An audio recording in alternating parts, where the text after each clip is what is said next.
2 game winners in a series is just incredible.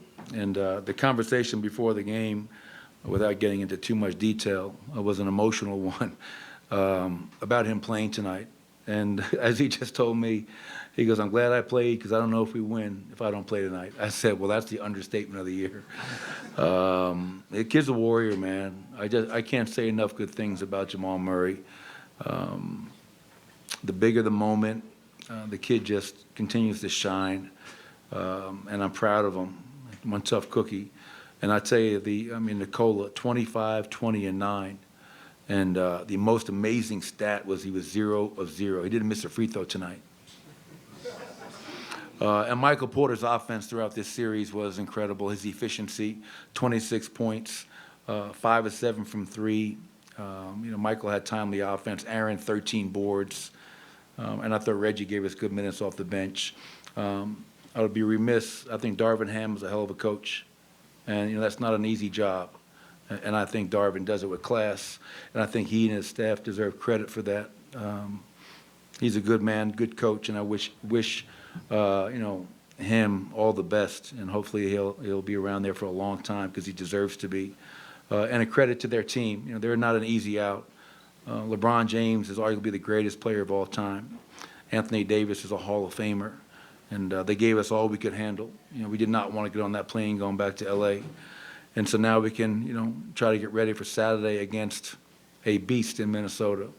But I got to give the Lakers a lot of credit, man. That was a hard-fought series, a lot harder than that 4-1 final score would indicate, because we had to scrap for every game that we won in this series. Who initiated that conversation, you or Jamal, pregame? Oh, it was mutual. It was something that we knew we had to, along with Steve Short, get on the same page with about, what is in not only Jamal Murray's best interest and the team's best interest. And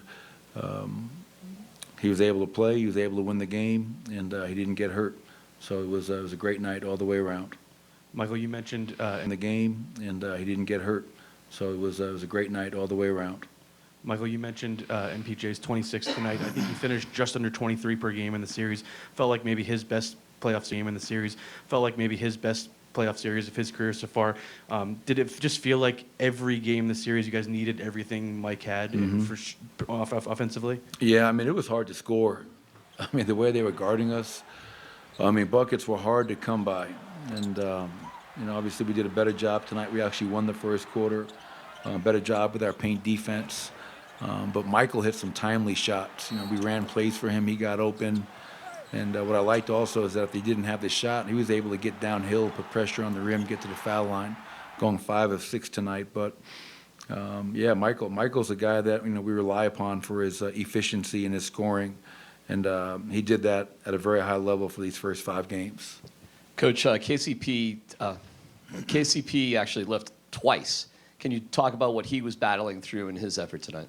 Yeah, the ankle injury. And obviously he left to go back and get it retaped, get it looked at. Then he was on the bike for a while. It seemed like we had a lot of guys that were getting banged up along the way. I didn't know who the hell we were going to finish the game with.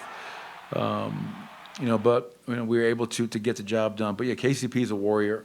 He didn't shoot the ball as well as we all know that he can. But when he's not making shots, he's making life hell for his opponent and his matchup. And once again, we'll rest tomorrow. We'll turn the page, get ready for Minnesota. We know them, they know us. Another rematch of last year's playoffs, and they're playing at an extremely high level. Coach, you said that it would have been tough to get back on the plane and go to LA. Just how big was it to get this win with Jamal nicked up, then with KCP not knowing who's going to finish the game, to get these 4 or 5 days of rest? Oh, really important. And that was kind of the question. Does Jamal sit tonight and you give him more days to rest up, or do you kind of put all your chips in the middle of the table and say, listen, we're not going back to L.A.? And that's what wound up happening. And anytime you can get rest, give Minnesota credit. They handle their business. 4-game sweep. I believe the first sweep in T-Wolves history. And shout out to Chris Finch. I hope he's okay with that scary injury on the sideline last night. But if you can get some rest, mental and physical, this time of the year, that's so important. And we'll need the rest as we get ready for Game 1 on Saturday. That rest also for the guys that are injured, but some of the young guys, and you talked about all year having to play young guys, and these are big, big games. These guys are getting minutes. Good to get them kind of mentally rested a little bit and ready for the second round? Yeah, and understanding that, like, you know, like in our locker room, there wasn't a huge celebration. I mean, like, we did what we were supposed to do in our eyes.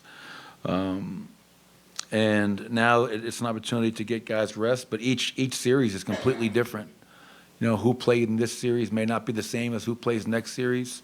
Different matchups, different strategy, different game plans. I thought Peyton Watson hit a big, big shot tonight. You know, that was a big three he made. But any moments that Christian or Peyton get,